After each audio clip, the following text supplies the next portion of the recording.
সৌদিতে নতুন আইন, বিপদের মুখে ৫০ লাখ অভিবাসী।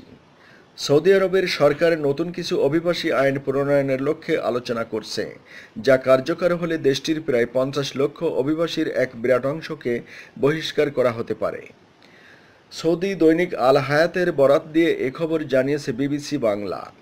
খবরে বলা হয়েছে, সৌদি শুরা কাউন্সিল অবৈধ অভিবাসন নির্মূল করার লক্ষ্য নিয়ে একটি বিশেষ কমিশন গঠনের প্রশ্নে আলোচনা করছে। সৌদি আরবের অবৈধ অভিবাসী সমস্যা সম্পর্কে এই কাউন্সিলের জন্য একটি রিপোর্ট তৈরি করেছেন কাউন্সিল সদস্য ডক্টর সাদকা ফাদেল।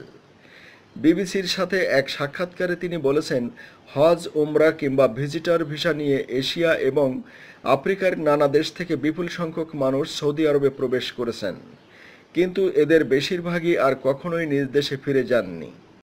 নিজেদের পাসপোর্ট ফেলে দিয়ে তারা রাজধানী রিয়াদ, জেদ্দা, মক্কা, মদিনা এবং তাইফের মতো শহরে লুকিয়ে কাজকর্ম করছেন।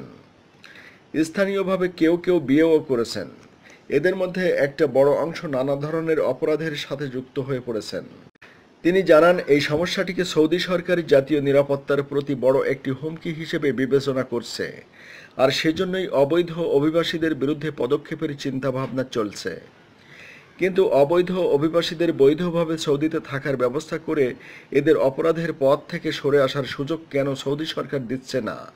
বিবিসির এমন প্রশ্নের জবাবে ডক্টর ফাদেল জানান, এসব অবৈধ অভিবাসীরা যাতে বৈধ হতে পারে সৌদি সরকার প্রাথমিকভাবে সেই চেষ্টাই করবে। পাশাপাশি এসব মানুষের মানবাধিকারের প্রশ্নটিও জড়িত রয়েছে। তিনি বলেন, যাদের কাগজপত্র ঠিক করা যাবে তারা বৈধভাবে থাকার অনুমতি পাবেন। কোনো কোনো ক্ষেত্রে সৌদি নাগরিকত্ব দেওয়ার প্রশ্নটিও বিবেচনার মধ্যে রয়েছে। কিন্তু বহু অবৈধ অভিবাসী রয়েছেন যারা অপরাধের সঙ্গে যুক্ত। এদের সৌদি আরব ছাড়তে হবে বলে তিনি জানান।